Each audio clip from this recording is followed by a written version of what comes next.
Hola, ¿qué tal? ¿Cómo están? Soy Jonathan Estrada y esta es una más de mis videocolumnas. El día de ayer seguramente usted vio en algunos noticieros nacionales o internacionales algo que para los quintanarroenses y algunos estados de la República puede parecer un tanto familiar o conocido. Uno de los funcionarios, de los altos funcionarios de Donald Trump en Estados Unidos, equiparó a lo que Donald Trump ha venido acusando durante toda su campaña y ahora lo vuelve a hacer de manera muy cruda, el ataque de los medios de comunicación en su contra. Se victimiza como alguien que ha recibido serias agresiones a los medios de comunicación. En la sede de la CIA fue muy duro con los medios de comunicación también, a los que acusa de que dan información falsa.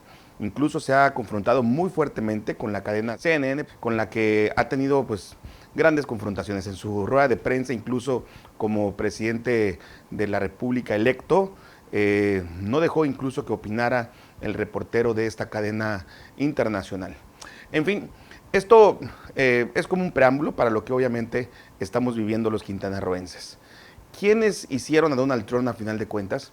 Esos medios de comunicación que lo atacaron severamente, pero que al final de cuentas lo hicieron muy famoso por sus ocurrencias, muy famoso por algunas de las cosas que decía y que hacía, por fotografiar tanto esos gestos que para el sentido del americano, del gringo, como le decimos nosotros, pues obviamente era llamativo, era tal vez hasta encantador para muchos americanos, sobre todo aquellos que tanto siguen esa serie famosa de Los Simpson, ese prototipo o estereotipo del estadounidense común al que cuadra muy bien Donald Trump.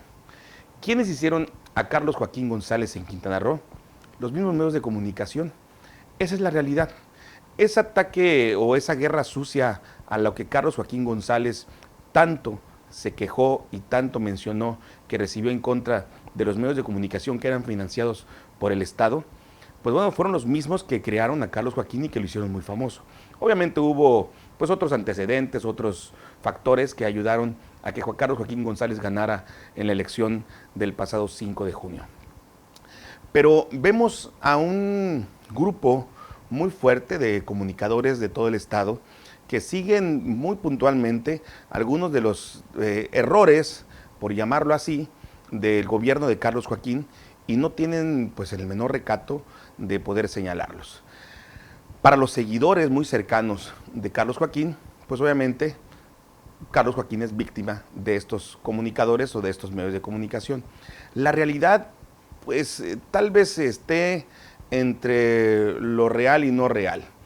¿Qué dice la ley en nuestro país respecto a la libertad de expresión y a la libertad de prensa? Dice claramente que aquel comunicador o medio de comunicación que no actúe con dolo tiene derecho a manifestarse libremente. ¿Qué es lo que castiga la ley? Castiga precisamente el dolo, como un acto en el que no importa que sea cierto o sea mentira, sino la intención siempre que sea con el ánimo de perjudicar, obviamente es la que debe ser castigada. A pesar de que en muchos estados como Quintana Roo no existe el delito de difamación, lo cierto es que sí existen otras leyes que respaldan el no ser víctima precisamente de este dolo con el que muchos incurren. Poder dirimir entre quién tiene la razón y quién no, poder dirimir entre quién tiene dolo y quién no actúa con dolo, también es algo muy subjetivo, de los cuales obviamente los jueces y magistrados tendrán en su momento que debatir y llegar a un punto. ¿Qué sucede con los medios de comunicación actualmente? Los medios tradicionales a los que me refiero. Y lo mismo, obviamente, los periodistas.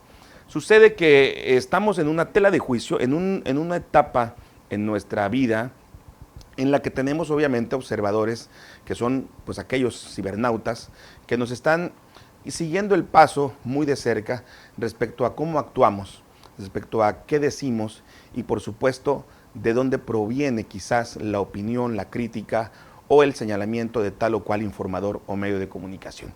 Ese quizás sea para muchos medios de comunicación el mayor flagelo. Yo diría, como periodista, que tal vez los medios de comunicación nos están abriendo el abanico para que podamos nosotros discernir entre cómo debemos actuar y principalmente cómo debemos verter esta información para que esta información, al vertirla, pues obviamente asuma uno una mejor responsabilidad. Lo cierto es que, bueno, en lo particular, la opinión de gente que en redes sociales lo hace también de manera dolosa, incluso con identidades falsas, pues no debe tener mayor menoscabo. Uno como comunicador siempre debe estar abierto a la crítica, a la opinión, siendo pues ahora sí que identidades falsas o no, uno debe también de aceptarlas. También puede uno debatirlas, tal vez no perderse en este mar de debate que nunca va a tener fin. Pero lo que es real, que en la época en la que estamos viviendo, en la que los medios de comunicación estamos quizás a una mejor prueba de fuego, tenemos que tener la mejor verticalidad para poder opinar, para poder dirigirnos a la gente y sin duda alguna, ahora sí que, como dice ese dicho tan coloquial, el que tenga más saliva que traiga más pinole. Los funcionarios públicos, los políticos, cada vez podemos verlos, se refugian más en las redes sociales. Va a llegar un momento, estoy totalmente seguro, en que el equilibrio entre estas redes sociales que han desnudado mucho a los medios de comunicación tradicionales, pues por supuesto va a imperar. ¿Cómo? No lo sé todavía.